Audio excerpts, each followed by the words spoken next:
When George and Linda Nicholas spotted the balloon pilot running across the open field by himself, they realized that their 11-year-old son Alex was now alone in the hot air balloon, and he had no idea how to fly it. It was the last thing pilot Tex Houston ever imagined would happen. After making the decision to land there, I come down fairly rapidly. Okay. And I tell Alex at the time to drop down in the bottom of the basket if it's going to be a hard landing, and I can see that it's going to be a windy landing. Come on. Even though you train and everything and you practice, it's not like doing it for real. Okay, now. I hit a little harder than I expected. When the balloon tips over, it just throws me right out of the basket. And the balloon then goes up. I mean, it really shot up.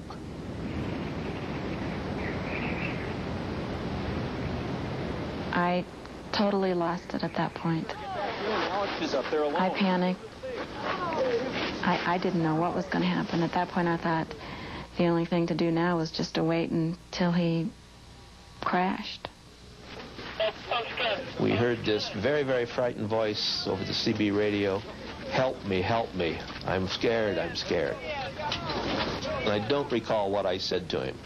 I do remember saying to myself, God, help me do this. God, help me do this.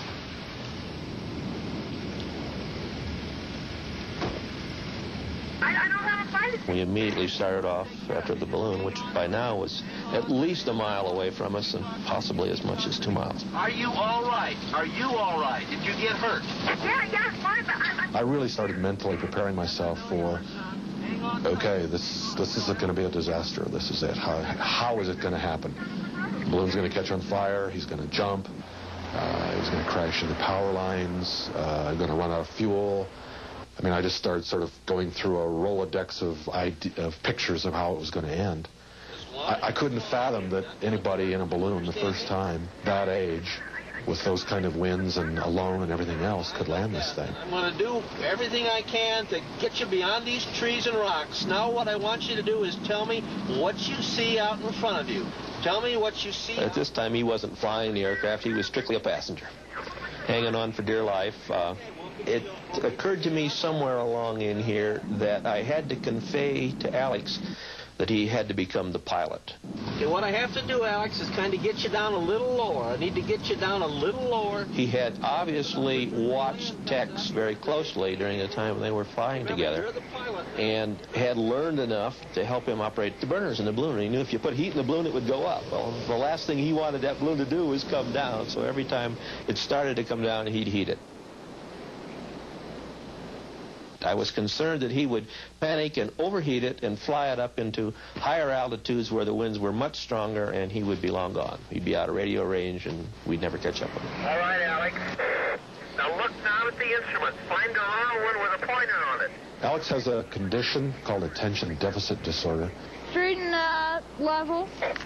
Keep talking to me. What's that instrument reading? Can you tell me? One of the things he has a hard time doing a lot of times is sequential steps to a goal.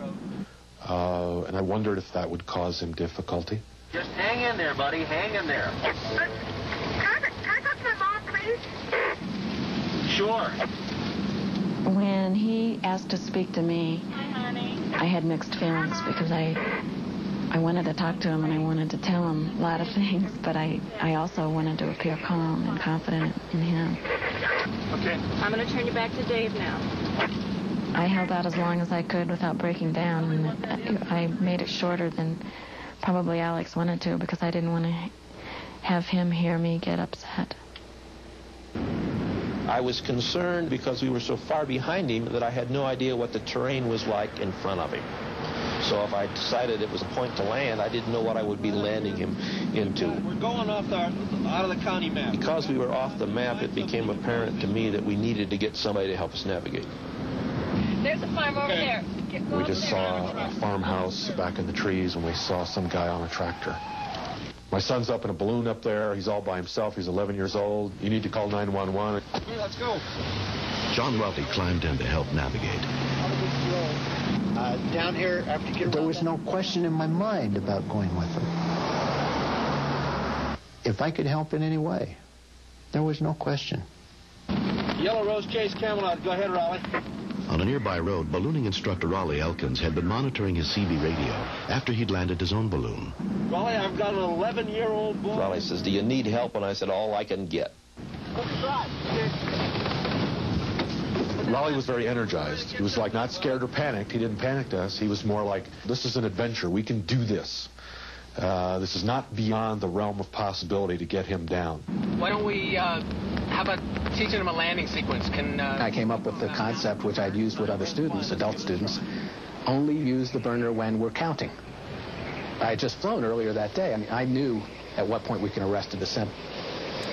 So we decided we could stair-step the balloon down to the ground. When I got in the car, he was over 1,000 feet above the ground. So we stair-stepped him until he was only a couple hundred feet off the ground. Burn. Stop. Stop. Okay, I got it.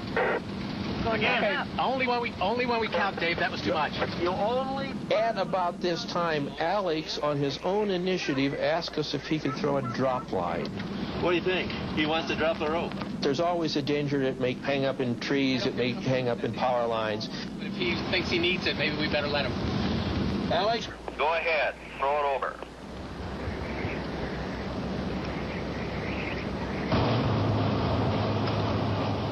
We now had dangling from that balloon a rope of 75 feet in length. A given dimension, we could better judge how high he was above the trees. We eventually got ahead of him, and I could see the balloon was going to cross our path along this road, and there was a big open field. It was like Dave was saying, Alex, this is it. You are going to have to land the balloon. This is the field. There's no time left. You have to do it. I told him about the rip line, which is the line that opens up the top of the balloon that you use when you're ready to land. But I cautioned him very emphatically not to pull it until I told him, this line is red. If you pull the red line in flight, you're done for. At about 30 feet, I said, rip the top out. No. Okay. Pull. Pull, pull, pull, pull, pull, pull, pull, pull, pull, pull, pull, pull, pull, pull, pull. Pull, pull, pull. Pull, pull, pull, pull, pull, pull, pull, pull.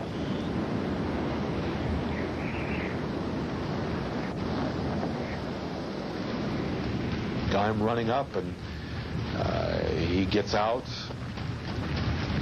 I'm crying and wailing and blubbering, and he's sort of like wide-eyed and looking at me, and I don't know that he's ever seen me cry before.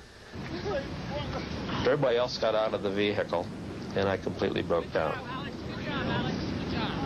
I still get a little emotional about this. The intensity of the whole thing just overwhelmed me. It's the most intense aviation emergency I've ever had to deal with. And I was perfectly safe. I never left the ground. I think I was the last person to get there. I was crying, and I put my arms around him, and he said, Mom, what's the big deal? What's everybody so upset about? In recognition of Alex's skill and bravery in landing the balloon, Tex gave the boy his silver pilot's wings. I'm not angry at Tex. I'm glad he took me on that balloon flight. I became pilot first time up, and it was pretty exciting. I really admired him for what he did. I was very proud. I always worried about what he was going to do. And I guess what that did for me was, you're going to be okay. You're going to make it. If you can do that, you're going to handle life.